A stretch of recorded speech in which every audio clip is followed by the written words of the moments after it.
بسم الله الرحمن الرحيم. السلام عليكم ورحمة الله وبركاته. إلى إخوتنا في اتحاد القوى وعلى رأسهم الدكتور سليم الجبوري. ابتداء نود أن نذكر أن مأساة النازحين الحاصلة لم تكن بسبب إخوتك في وسط وجنوب العراق، وإنما كانت بسبب داعش الذي هجرهم والذي أبعدهم عن ديارهم وأرادوا النجاة بأرواحهم فهربوا من هذا الجحيم الكبير. ثانيا، النقطة الثانية أنه لولا فتح قلوب إخوتكم من وسط وجنوب العراق شيعة أهل البيت قبل بيوتهم وقبل مساجدهم وقبل حسينياتهم وقبل أماكنهم المقدسة، قبل أن يفتحوا هذه فتحوا قلوبهم للنازحين، لكانت مأساة النازحين أضعاف مضاعفة مما حصل الآن. ثالثا، لولا مسك الحشد الشعبي للمناطق المحررة الآن لرأيت الخروقات التي تشكون منها الآن أضعاف أيضا مضاعفة. الحشد الشعبي ماسك للأرض ومانع من الإرهاب أن يعود مرة ثانية. علينا أن ندرك هذه الحقيقة ونعالج الثغرات التي تحصل يدا بيد، ونحن معكم في هذا الموضوع. النقطة الرابعة والأخيرة وهي المهمة التي أود أن أتحدث إليها، ونحن تقربنا منك دكتور سليم ومن اتحاد القوى باعتبار هناك اعتدال في الخطاب.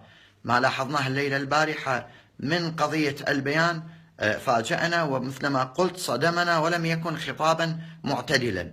لكن ما أود الإشارة إليه في هذه النقطة بالذات أنكم كنتم تشكلون على قسم من الشيعة وقسم من السنة أنهم يستخدمون العواطف والتأجيج الطائفي لغرض كسب ود جماهيرهم. أرجو أن لا تعودوا إلى هذه القضية.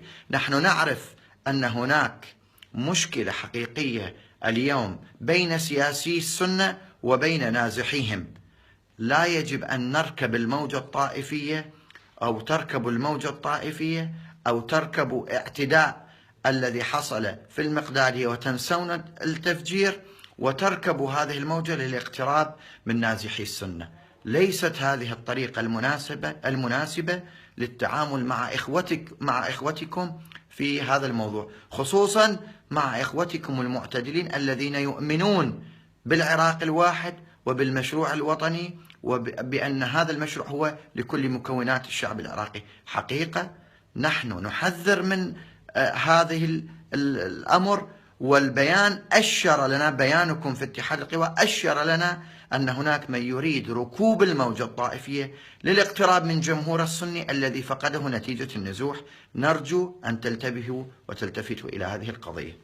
في أمان الله.